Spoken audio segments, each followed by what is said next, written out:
To enable autofill login usernames and passwords on your iPhone using your Microsoft account for websites and apps, the first step is to install the Edge browser on your iPhone from the App Store. Now open the browser and sign in with your Microsoft account. Then save all your login details for apps and websites. Next, go into the browser settings. Tap on the hamburger menu icon at the bottom right corner, tap on Settings, and then tap on Password Manager. Here you can see all the passwords saved to your Microsoft account.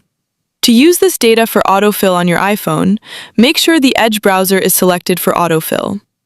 Now open the Settings app on your iPhone and scroll down to the General option.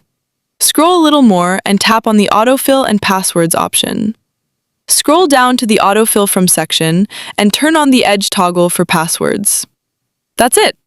Now you can use your Microsoft account's saved login passwords for autofill on your iPhone. Please like this video to support me. If you have any questions, leave a comment below and don't forget to subscribe for new video updates.